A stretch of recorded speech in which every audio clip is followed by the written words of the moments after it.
Halo pendengar setia LSM Podcast, welcome to LSM Podcast Season 2 bersama saya Mario Sendirawan. LSM Podcast adalah platform di mana kita bisa belajar logistik dan supply chain management bersama ahli di bidangnya. Pada episode kali ini, LSM Podcast akan membawakan supply chain management di industri yang sangat vital dan menguasai hajat hidup orang banyak. Tidak lain dan tidak bukan adalah industri migas. Sudah bersama kami saat ini seorang praktisi dengan puluhan tahun pengalaman di bidang industri migas yang sekarang menjabat sebagai Senior Manager Supply Chain Management di Petronas, Bapak Ferry Sardana. Selamat sore, Pak Ferry. Sore, Mas Mario. Bagaimana kabarnya, Pak? Alhamdulillah sehat, baik. Mungkin untuk awalan, saya izin bertanya, untuk sekarang kesibukan dari Pak Ferry ini apa saja ya, Pak ya? Nah, oke, Mas Mario. Ya, jadi aktivitas saya yang utama pastinya sebagai Senior Manager SCM di Petronas, gitu ya. Di luar itu, saya aktif di beberapa instansi, ya, yaitu sebagai sebagai ketua komite SCM di IPA. Ya, IPA itu apa? IPA itu adalah asosiasi yang membawai semua stakeholder, ya, yang ada di industri migas. Kemudian yang kedua, saya juga sebagai ketua dari Kapasitas Nasional di industri migas. Ya. Kemudian yang ketiga, ini di luar migas, ya. Ini terkait dengan olahraga, yaitu saya sebagai Wakil Ketua Umum PLT DKI Jakarta, gitu ya. Nah, jadi itu adalah kesibukan saya yang saat ini ada, dan sebagai Senior Manager SCM itu saya membawai sekitar 25 orang ya di Petronas, ya, di mana Petronas ini kan Mas Mario sudah tahu ya bahwa Petronas itu adalah semacam Pertamina-nya di Malaysia, gitu ya. Tetapi di Indonesia ini juga sebagai salah satu perusahaan minyak yang mengelola wilayah kerja industri migas di Indonesia. Nah, kiranya begitu ya kesibukan yang ada saya saat ini. Ya. Oh iya, wah sibuk sekali ya nampaknya Pak Ferry ini berkecimpung di industri migas dan tadi ada salah satu juga di bidang olahraga. Mungkin tapi kalau saya bisa simpulkan Pak Ferry ini lebih memfokuskan diri benar-benar di industri migasnya gitu ya Pak ya. Nah, mungkin terkait industri migas Pak, Bapak sekarang menjabat sebagai senior manager untuk supply chain management di Petronas. Sudah puluhan tahun juga untuk di industri migas ini. Mungkin boleh diceritakan Pak pengalaman-pengalaman sebelumnya, sebelum jadi sekarang itu sempat menjadi bagian dari Petronas di bagian apa aja mungkin? Oh, baik. Jadi saya itu alumni sini ya, Teknik Industri ITS ya. Lulus tahun 2000 ya, angkatan 95 ya. Pertama kali saya gabung dengan BP ya, Beyond Petroleum ya, sebagai supervisor warehouse di lepas pantai ya, gitu ya. Terus kemudian di bidang yang lain masih di BP juga, yaitu di bidang pengadaan ya. Itu departemennya masih sama, SCM juga ya, kurang lebih selama 7 tahun ya. Itu berada di warehouse, kemudian lanjut 4 tahun di pengadaan, jadi total 11 tahun di BP. Kemudian kurang lebih hampir 2 tahun di UNDP. Nah, ini memang agak berbeda nih ya, industrinya ya, bukan migas ya, tetapi tetap di SCM juga ya, sebagai manajer pengadaan ya di UNDP ya, sebagai bagian dari PBB. Istilahnya kalau bekerja di UNDP itu betul-betul sebagai warga dunia. Gitu ya. Terus kemudian nampaknya memang jenjang karir saya itu harus kembali lagi ke migas. Jadi setelah dari UNDP, saya kembali lagi ke industri migas. Ya, waktu itu ada perusahaan namanya HES, ya, yang pusatnya ada di Amerika, ya. Di situ saya sebagai manajer, kalau lebih dikenal di SCM itu sebagai manajer inventory, Oh, invent. ya, dan warehouse, gitu, ya. Kurang lebih 2 tahun, terus kemudian bergabunglah saya di Petronas, gitu ya. Nah, di Petronas saya memulai sebagai manajer inventory dan warehouse, kemudian berlanjut sebagai manajer logistik, kemudian manajer pengadaan, kemudian manajer manajemen kontrak dan KPI, ya. Kemudian akhirnya berada di posisi ini sekarang sebagai senior manager SCM, ya, sampai sekarang ini. Nah, jadi kurang lebih kalau di total semenjak saya lulus dari Teknik Industri ITS sampai dengan sekarang, itu total pengalaman saya kurang lebih 23 tahun. 23 tahun. Gitu, dan secara keseluruhan ada di SCM. Iya. Ya, mulai dari supervisor warehouse sampai dengan sekarang sebagai senior manager SCM.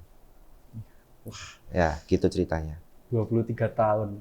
Saya aja, sesuai sama umur saya sekarang, 23 tahun. Ya. Sudah merambah di industri migas, mostly di industri migas dan keseluruhan di bidang SCM. Ya. Nah, kalau boleh tahu juga Pak, Pak Ferry memutuskan untuk berkecimpung di industri migas, tepatnya di bagian SCM, Ya. di bidang SCM. Apakah memang sejak Pak Ferry ini lulus dari TI itu sudah diniatkan untuk akan terjun di bidang SCM atau bagaimana Pak ceritanya waktu itu? Oke, cerita sebenarnya begini, Mas Mario.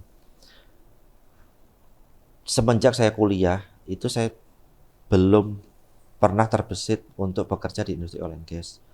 Tahu juga enggak sebenarnya, ya. Karena apa yang kita pelajari di teknik industri itu adalah berbasis manufaktur, ya, industri yang istilahnya ada pull push gitu kan, ada kanban begitu kan, ya. Nah, itu semua kan ada kepastian lah kan di situ, ya. Nah, begitu sebelum lulus, ya, sebelum wisuda lah gitu kan, tapi kan sudah lulus kan, itu kan biasanya kan memang sudah bisa mencari kerja, gitu kan. Nah, di situ sama seperti rekan-rekan TI yang lain gitu ya, itu banyakan memang di manufaktur, termasuk saya juga, gitu kan. Tapi kemudian ternyata ada bukaan kesempatan di industri migas saat itu. Dan suatu ketika di tahun 2000 itu saya masih ingat bahwa saya berada di simpangan antara memilih, ya, kebetulan dua-duanya diterima nih, antara di BP, industri migas, atau di Toyota Astra, gitu. Sama-sama diterima, begitu, ya. Tapi kemudian, ya inilah, ya, saya minta petunjuk dari ibu, ya, ibu saya, apa yang terbaik ini ibu, begitu. Ya, ternyata arahan dari ibu saya adalah pilih ke industri migas saja. Jadi saya memilih ke industri migas itu adalah atas petunjuk dari ibu, begitu. Yang alhamdulillah berkat petunjuk dari ibu, saya bisa berkarir sampai sekarang di industri migas ini. Nah, gitu ceritanya, Mas. Iya, berarti awalnya ada dua pilihan, kemudian minta penunjuk ke ibu Pak Ferry, dan berkat menuruti petunjuk dari ibu Pak Ferry tadi bisa lancar lah istilahnya. Mungkin selanjutnya saya izin untuk tanya terkait mungkin lebih spesifik ke SCM pada industri migas ya Pak ya. Mungkin secara umum terlebih dahulu Pak, kalau kita kan mempelajari SCM itu ada PPIC, kemudian ada sistem logistik, dan juga ada supply chain management secara umum.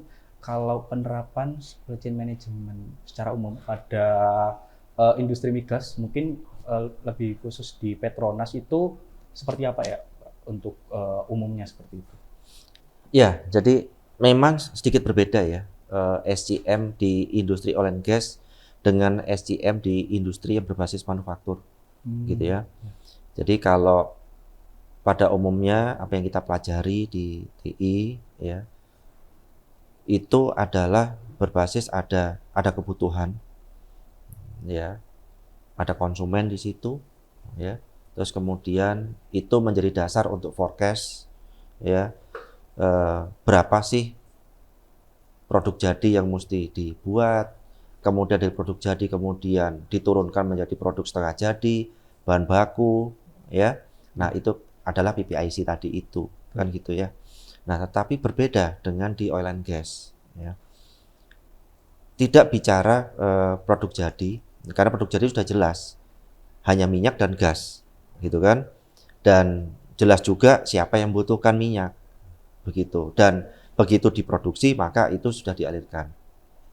Tetapi bukan berarti bahwa ilmu SCM tidak terpakai sama sekali, tidak ya. Yang bisa digunakan di dalam SCM oil and gas itu adalah bahwa pabrik ya, saya istilahkan pabrik yang di pengeboran itu ya, minyak dan gas itu membutuhkan yang namanya bahan baku. Ya, ada spare part di situ. Ya. Oh iya, betul. Gitu. Nah, di situ ilmu TI, ilmu SCM, ya, ilmu inventory bisa diaplikasikan. Ya. Jadi memastikan bahwa pabrik migas ini tetap berjalan, itu persediaannya itu harus tersedia. Ya. Karena itulah di situ diperlukan adanya warehouse, kemudian adanya inventory. Ya. Di inventorinya SCM oil and gas ini itu harus bisa menghitung ya, berdasarkan berapa kebutuhan ke depan maupun dari historical.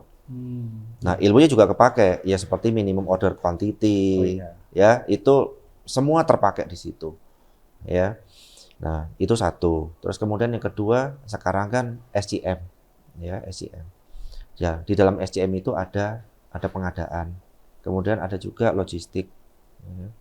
Nah, di situ pun juga digunakan juga ya. Jadi pengadaan ini bagaimana di dalam SCM ini dapat menghasilkan pengadaan yang efisien dan efektif.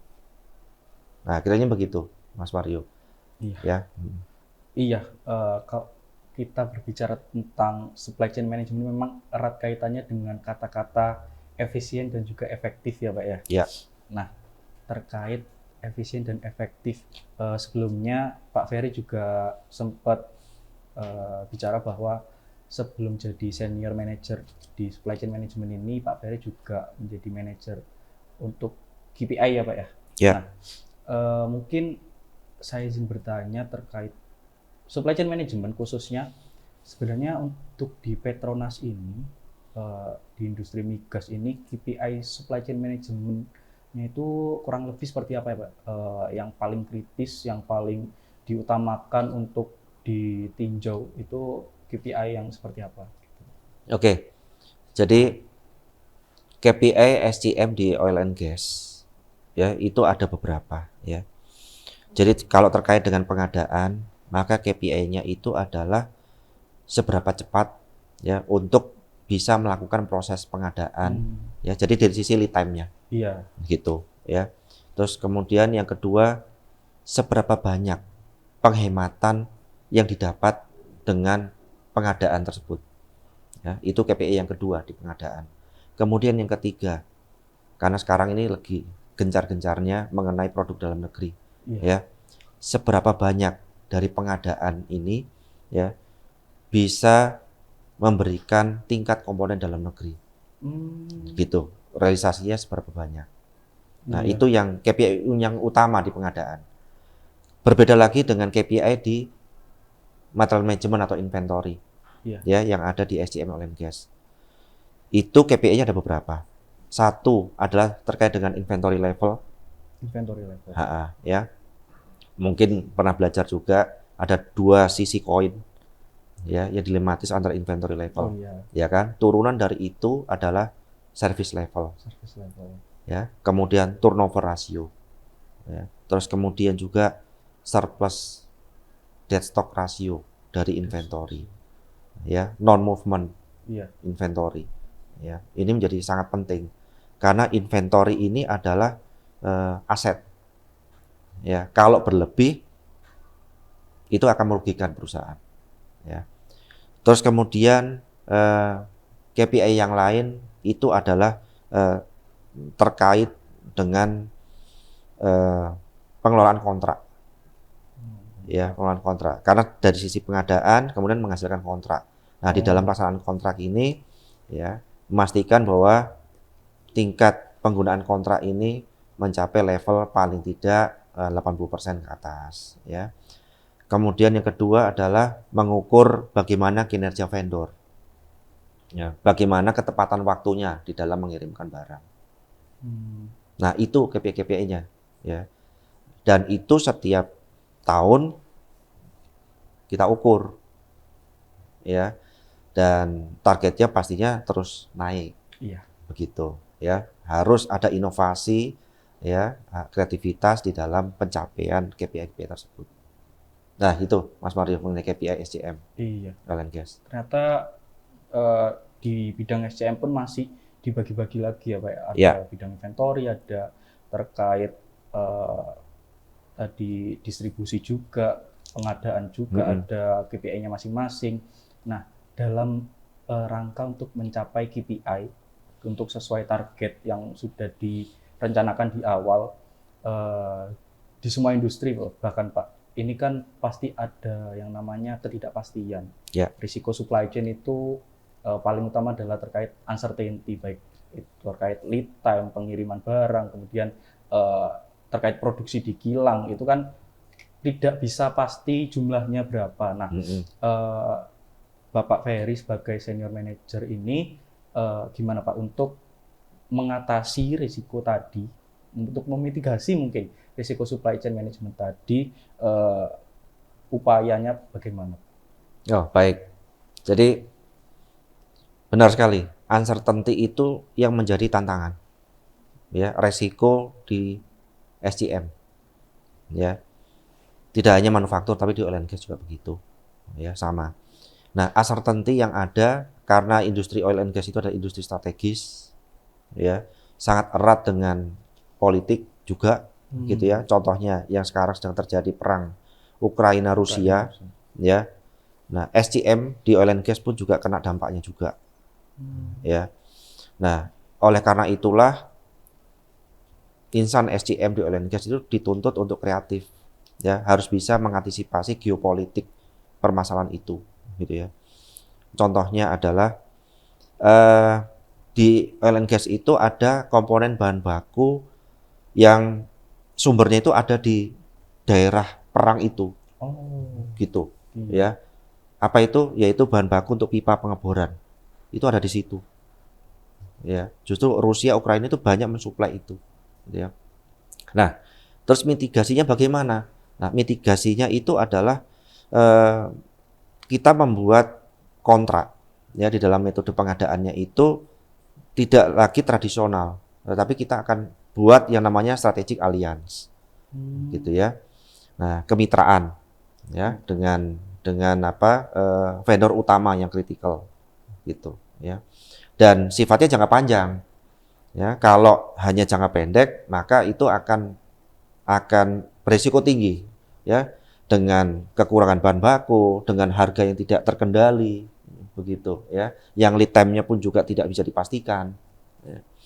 Nah, itu satu, ya. Metode pengadaannya tidak bisa lagi hanya bentuknya purchase order ataupun kontrak biasa, itu enggak, ya, tapi harus dengan strategic alliance. Kemudian yang kedua adalah menggunakan kontrak yang jangka panjang juga, yang namanya, mungkin Mas Mario sudah belajar, yang mananya just in time, ya, vendor manage inventory, gitu, ya. Ini adalah salah satu metode yang bagus, yang bisa diaplikasikan di inventory warehouse-nya oil and gas, ya. Yaitu di dalam inventory-nya oil and gas itu kita sudah bisa menganalisa bahwa secara Pareto, ya, 80-20 gitu, ya. 80%-nya itu adalah sifatnya fast moving. Ya. Yang fast moving ini itu bisa dikerjasamakan dengan vendor sehingga vendor itu mengelola inventory kita. Yang namanya vendor manage inventory itu. Ya, sehingga resiko inventory berlebih itu menjadi berkurang, ya. Lead time-nya menjadi lebih pasti, ya. Terus kemudian service level-nya yang tidak kalah penting. Service level ini tetap terjaga. Ya.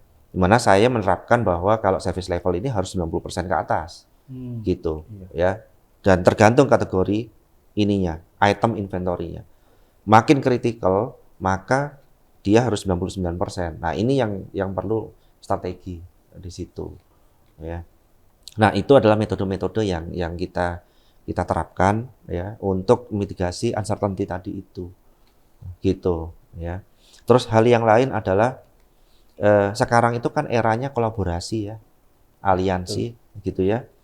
Nah, sama juga di industri oil and gas, ya. Kita bekerja sama antar perusahaan minyak, gitu, ya, sesama SDM, gitu, ya, untuk membuat kontrak bersama.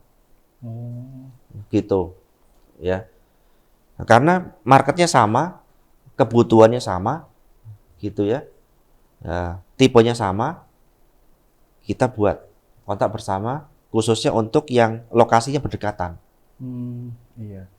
Gitu, ya. Sehingga level uncertainty-nya ini makin turun.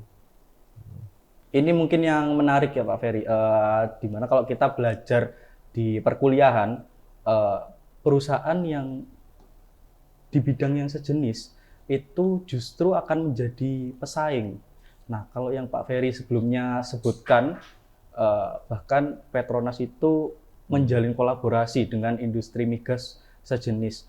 Nah, terkait ini Petronas dengan BUMN di Indonesia yang menangani industri migas Pertamina itu kolaborasinya dalam bentuk seperti apa dan apakah proses bisnis yang dilakukan itu juga sama atau ada pembagiannya seperti itu, Pak? Oke. Menarik nih pertanyaannya. Jadi gini, secara prinsip bahwa perusahaan yang sejenis itu memang tetap ada kompetisi, tetap ada, gitu, ya.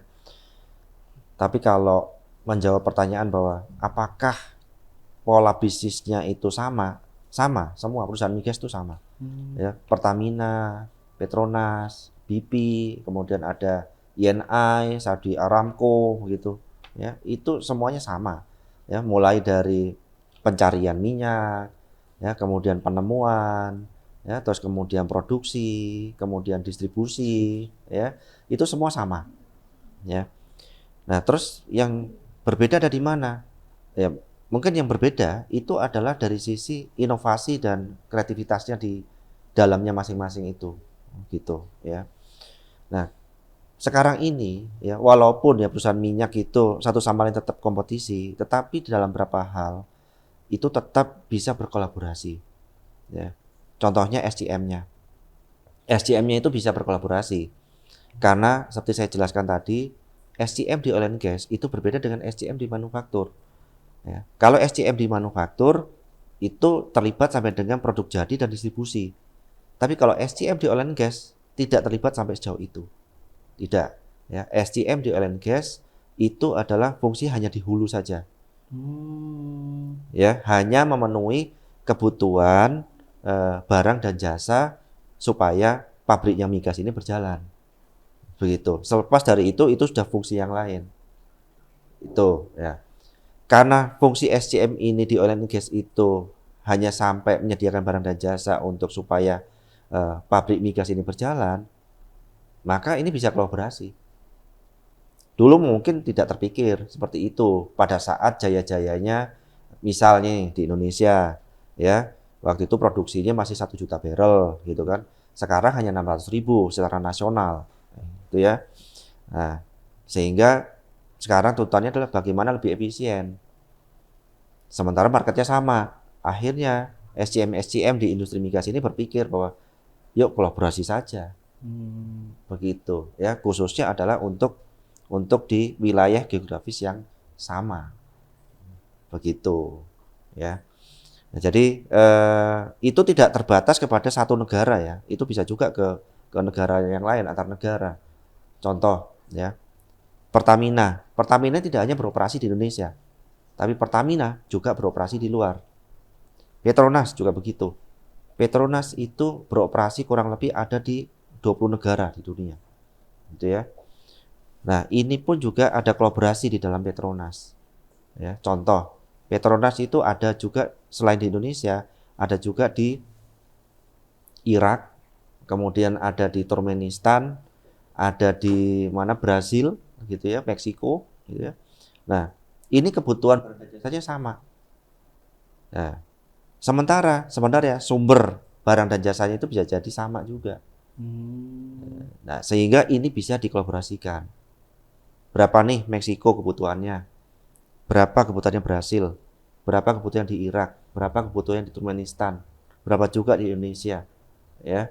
Nah, ini dikumpulkan, diagregasi, ya, kebutuhan ini menjadi satu strategi pengadaan yang namanya adalah kontrak bersama di dalam Petronas sendiri. Kalau di Indonesia itu antar perusahaan minyak. Oh. Nah, begitu. Iya.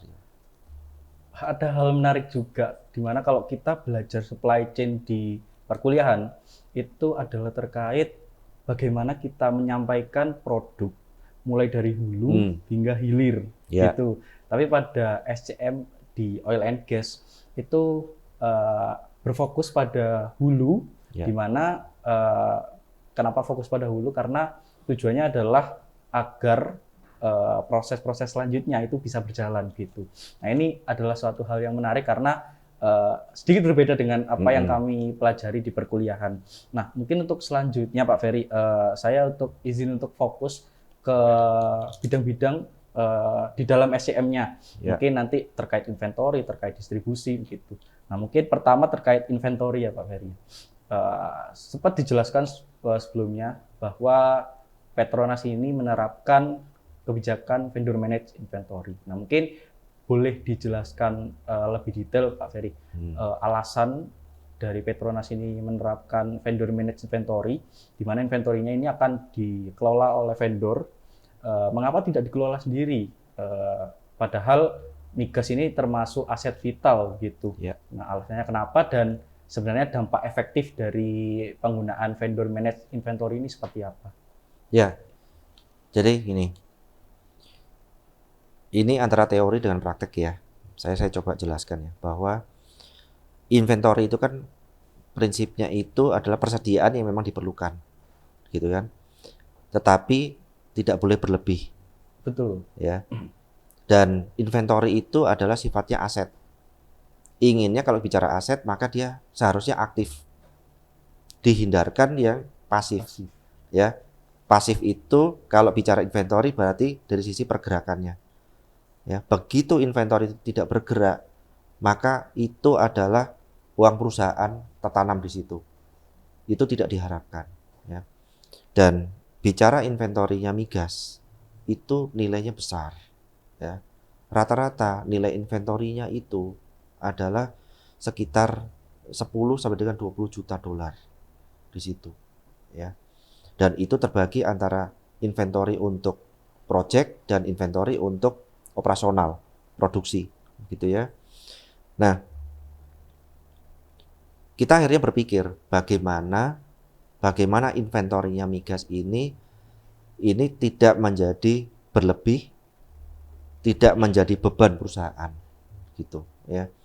Maka kita lakukan analisa ya, bahwa mana yang sifatnya kritikal, mana yang sifatnya non kritikal. Ya, dari yang tadi itu.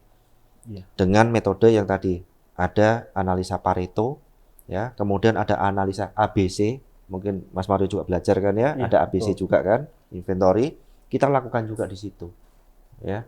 Terus kemudian ada inventory itu yang sifatnya fast moving, slow moving, ya.